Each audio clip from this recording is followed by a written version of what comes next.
देर में श्रीनगर के शेर कश्मीर इंटरनेशनल कन्वेंशन सेंटर में उमर अब्दुल्ला का शपथ ग्रहण समारोह शुरू हो जाएगा। इस दौरान इंडिया अलायंस का शक्ति प्रदर्शन भी आप देखेंगे। शपथ ग्रहण के लिए नेताओं का श्रीनगर पहुंचने का सिलसिला जारी है। राहुल गांधी और प्रियंका गांधी वाड्रा श्रीनगर पहुंच चुके हैं। इधर सीपीआई महासचिव डी राजा भी श्रीनगर पहुंच चुके हैं। अखिलेश यादव कल से श्रीनगर में ही मौजूद हैं, तो एनसीपी शरद पवार गुट से सुप्रिया सुले कनिमोई भी श्रीनगर पहुंच चुकी हैं। राहुल गांधी के स्वागत के लिए श्रीनगर में जगह जगह पोस्टर भी लगाए गए हैं। उससे पहले ये तस्वीरें सामने आई जब फारूक अब्दुल्ला, उमर अब्दुल्ला, सुप्रिया सुले, अखिलेश यादव, ये तमाम चेहरे हमने एक साथ एक तस्वीर में देखे। हमारे सहयोगी मंसूर मीर और विजय लक्ष्मी हमारे साथ जुड़ चुके हैं। मंसूर, पहले तो आप बताएं कि तैयारियां अब अपने अंतिम दौर में होगी। थोड़ी देर में शपथ ग्रहण शुरू होने वाला है। कौन कौन वीवीआईपी पहुंच रहा है?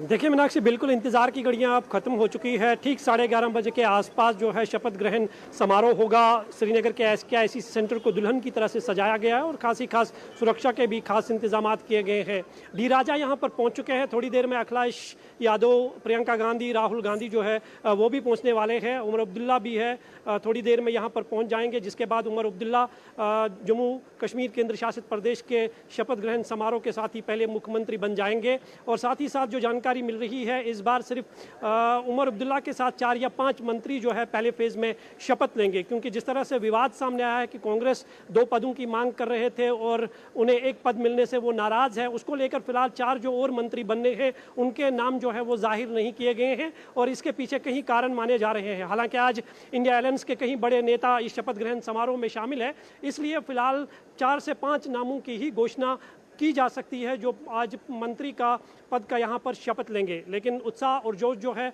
वो नेशनल कॉन्फ्रेंस के कार्यकर्ताओं के साथ साथ नेताओं में भी है कि जम्मू कश्मीर में 10 सालों के बाद एक नई सरकार देखने को मिली है और पहली प्रायोरिटी वो समझते हैं कि लोगों के जो मुद्दे और मसाइल हैं जिसको लेकर वो बाहर निकले थे, अपने वोट का इस्तेमाल किया था, तो वो पहली प्रायोरिटी जो है इस सरकार के सामने होगी। और उमर अब्दुल्ला ने भी इस बात को जो है साफ कर दिया है कि जो लोगों के मुद्दे और मसाइल हैं उनकी वो पहली प्रायोरिटी होगी। नहीं, ये जो प्रायोरिटी स्टेटहुड की है, इससे लेकर भी उमर अब्दुल्ला बहुत ही मुखर हैं, अपनी बात रख रहे हैं लेफ्टिनेंट गवर्नर मनोज सिन्हा के साथ। लेकिन ये सरकार तालमेल कैसे बना पाती है, सारी बातें इस पर निर्भर करती हैं।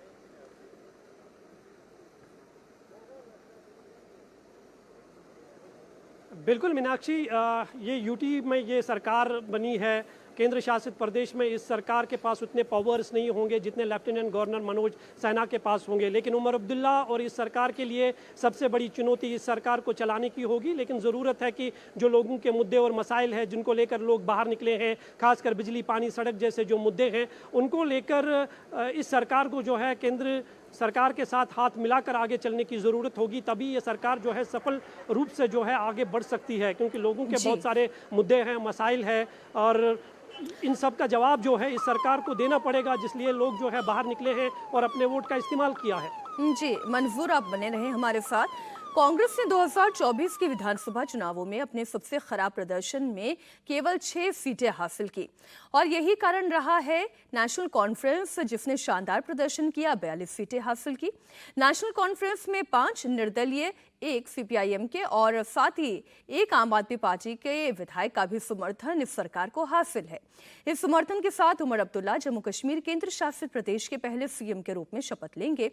लेकिन हर किसी की निगाहें कांग्रेस पार्टी के स्टैंड को लेकर थी। विजय लक्ष्मी, हम बीते कुछ दिनों से लगातार देख रहे थे कि एक असमंजस की स्थिति कांग्रेस पार्टी में बनी हुई थी। पहले फारूक अब्दुल्ला का ये बयान आना कि समर्थन का अभी तक कोई पत्र कांग्रेस पार्टी की ओर से आया नहीं है, फिर समर्थन का पत्र दे दिया गया और लेफ्टिनेंट गवर्नर को ये पत्र उमर अब्दुल्ला के द्वारा सौंप भी दिया गया। कहानी दरअसल है क्या 2 मंत्री चाह रही थी कांग्रेस, ना मिलने की वजह से बाहर से समर्थन की बात कही, या कोई और कारण? देखिए मीनाक्षी, 2 बड़े कारण जो हैं, जो वजहें गिनाई जा रही हैं, वो ये है सूत्रों द्वारा। पहला तो ऑफकोर्स कांग्रेस पार्टी को एक ही कैबिनेट बर्थ वहां पर दिया जा रहा था, इस तरह की खबरें हैं सूत्रों से। लेकिन दूसरा, कांग्रेस पार्टी की जो लोकल इकाई है, जो प्रदेश इकाई है, वो चाहती थी कि सरकार में शामिल हो, लेकिन केंद्रीय नेतृत्व इसके खिलाफ था। केंद्रीय नेतृत्व का कहना है कि कांग्रेस का प्रदर्शन जो है वो बेहद ज्यादा खराब है। महज 6 सीटें कांग्रेस पार्टी जम्मू कश्मीर में जीत पाई, जो कि उनका अब तक का सबसे खराब प्रदर्शनों में से एक है। तो कांग्रेस की शीर्ष नेतृत्व को लगता है कि अगर मंत्रिमंडल में कांग्रेस पार्टी शामिल होती है तो इससे एक कंप्लेसेंसी स्टेट यूनिट में आ सकती है। अक्सर ऐसा देखा गया है कि जब आप सरकार में शामिल हो जाते हैं तो सड़क पर मेहनत करना जो है नेता वो बहुत ज्यादा दिखाई देता नहीं है। तो कांग्रेस को लगता है कि अगर सरकार में शामिल ना हुआ जाए और अपने संगठन को मजबूत करने पर ध्यान दिया जाए तो उसमें कांग्रेस पार्टी को ज्यादा फायदा होगा, क्योंकि उससे कांग्रेस पार्टी का संगठन जो है वो राज्य में खड़ा हो जाएगा। अब सूत्र हमें यही बता रहे हैं कि इसी के मद्देनजर कांग्रेस पार्टी ने फैसला किया है कि सरकार से ज्यादा संगठन पर कांग्रेस की यूनिट ध्यान दे, प्रदेश इकाई ध्यान दे। इसलिए सरकार से दूर रहने का फैसला और बाहर से समर्थन देने का फैसला कांग्रेस के शीर्ष नेतृत्व द्वारा किया गया है। जी, नए सरकार के गठन से पहले बारामूला से सांसद इंजीनियर रशीद ने उमर अब्दुल्ला को चुनाव के दौरान जनता से किए गए वादे की याद दिलाई। इंजीनियर रशीद ने कहा कि स्टेटहुड पर उनका रोड मैप क्या है, इसका हम इंतजार कर रहे हैं। हमारी नेक तमन्नाएं उनके साथ हैं, तो उम्मीद ये रखेंगे कि जो वादे उन्होंने किए हैं वो उस पर कायम रहेंगे। और हम मरकजी सरकार से भी गुजारिश करेंगे कि उन्हें भरपूर ताउन दें, क्योंकि जम्मू कश्मीर के लोगों के मसले मसाइल जो हैं, चाहे सियासी मसाइल हों, डेवलपमेंट के हवाले से मसाइल हों, इंसानी हकूक़ के मसाइल हों, या जो पिछले 5 साल में जो नाइंसाफ़ियाँ हुई वो चीज़ें हों, ये हम सब के ईगो से बहुत बड़े हैं। तो इलेक्शन का वक्त गया है, अब मसाइल के हल की तरफ तवज्जो देना बेहद ज़रूरी है। और ख़ास तौर से जो उमर साहब बार बार स्टेटहुड 370-35 की बात करते हैं, तो वो उमर अब्दुल्ला को ही मालूम होगा उनके पास रोड मैप क्या है। हम भी देखते हैं कि वो आगे कैसे चलते हैं। मंसूर और विजयलक्ष्मी हमारे साथ बने हुए हैं। मंसूर, देखिए, वादे करना, चुनाव में जुमले देना ये अलग बात होती है और उनको पूरा करना अलग बात होती है। और स्टेटहुड का मसला तो कुछ उसी तरीके का है, जब तक केंद्र की मंशा नहीं होगी तब तक राज्य सरकार कुछ नहीं कर सकती। पहले आप मंसूर वहाँ की तस्वीरें दिखा दें, कौन कौन वहाँ पर पहुँच गया है, हलचल कितनी तेज है।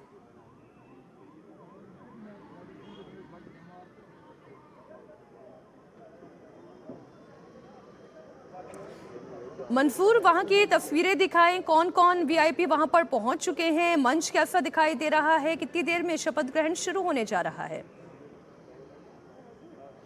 देखिए मीनाक्षी, हम इस वक्त श्रीनगर के इंटरनेशनल कन्वेंशन सेंटर के बाहर खड़े हैं। ये तस्वीर आप देख सकते हैं, लगातार जो गेस्ट्स का आना जो है वो शुरू हो चुका है। सीपीआईएम के नेता मोहम्मद यूसुफ तारगामी जो है वो अंदर आते हुए आपको दिखाई देंगे। यहाँ पर डी राजा जो है वो पहले ही पहुँच चुके हैं। थोड़ी देर के बाद उमर अब्दुल्ला और बाकी जो नेता है वो यहाँ पर पहुँचने वाले हैं। राहुल गांधी और प्रियंका गांधी भी जो है वो ऑन द वे है। थोड़ी देर के बाद जो है वो शपथ ग्रहण समारोह में यहाँ पर शामिल होंगे। आप देख सकते हैं कि श्रीनगर के शेर कश्मीर इंटरनेशनल कन्वेंशन सेंटर को जो है दुल्हन की तरह से सजाया गया है। यूटी में ये पहला ऐसा शपथ ग्रहण होगा जब जम्मू कश्मीर को केंद्र शासित प्रदेश में एक नया मुख्यमंत्री के तौर पर उमर अब्दुल्ला मिलेंगे, और इसके लिए सारी तैयारियां जो है पहले से ही की गई है। आप देख सकते हैं करीबन 300 से 400 के आसपास जो है गेस्ट्स की जो है फैसिलिटी यहाँ पे रखी गई है, और गेस्ट्स का आना जो है वो सुबह से ही लगातार जारी है। और थोड़ी देर के बाद जो है शपथ ग्रहण समारोह जो है यहाँ पर होगा, और उमर अब्दुल्ला जो है थोड़ी देर के बाद जो है घर से निकलेंगे, क्योंकि उनके घर से यहाँ तक की जो दूरी है वो महज 5 मिनट की दूरी है, और 11:30 बजे के आसपास ठीक यहाँ पर शपथ ग्रहण समारोह शुरू होगा। बिल्कुल, आप बने रहे हमारे साथ। मंसूर, विजयलक्ष्मी, बस थोड़ी ही देर के बाद जम्मू कश्मीर में उमर अब्दुल्ला सीएम पद की शपथ लेने जा रहे हैं।